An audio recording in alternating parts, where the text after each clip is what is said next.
मुस्कुरा रहा है उसे दर्द ने पाला होगा, जो चल रहा है उसके पाँव में छाला होगा। बिना संघर्ष के इंसान चमक नहीं सकता, जो जलेगा उसी दिए में उजाला होगा। संघर्ष क्यों बचे संघर्ष से, संघर्ष ही तो जीवन की आत्मा है। जितना कठिन संघर्ष होगा उतनी ही शानदार जीत होगी।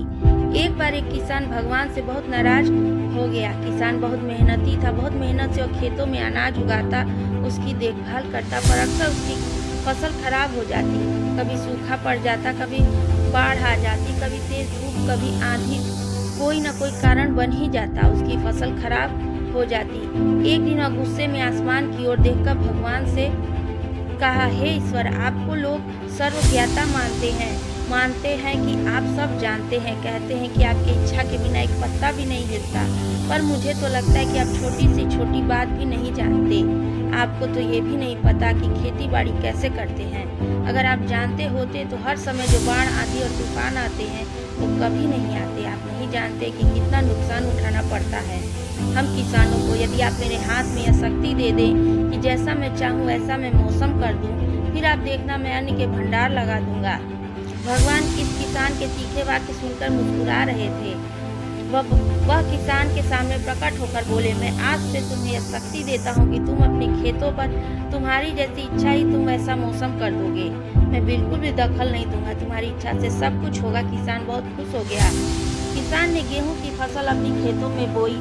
जब उसे लगा कि खेतों को धूप चाहिए तो खेतों को धूप मिले, जब पानी बरसना चाहिए तभी पानी बरसा। आंधी, तूफान, बाढ़ कुछ भी उसके अपने खेतों पर आने नहीं दिया। किसान के खेत में इस वर्ष ऐसी फसल हुई जैसी कभी नहीं हुई थी। हरी भरी लहलहाती फसल। मन ही मन वो बहुत खुश हो गया और सोचने लगा कि अब सबूत के साथ दिखाऊंगा भगवान को कि इसे कहते हैं शक्ति का सही उपयोग।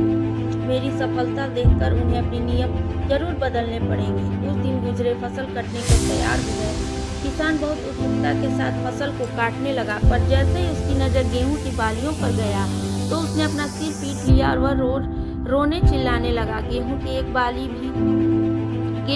भी बाली के अंदर गेहूं का दाना नहीं था। सारी बालियां अंदर से खाली थीं। किसान बहुत दुखी हो गया।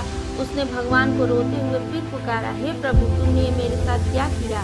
क्या तुमने मुझे कोई सजा दी? भगवान बोले, पुत्र, ये तो होना ही था। तुमने पौधों को संघर्ष करने का मौका ही कहाँ दिया? न तो तुमने उन्हें आंधियों से जूझने दिया, न तेज बारिश से सहने दिया और न ही धूप में तपने दिया।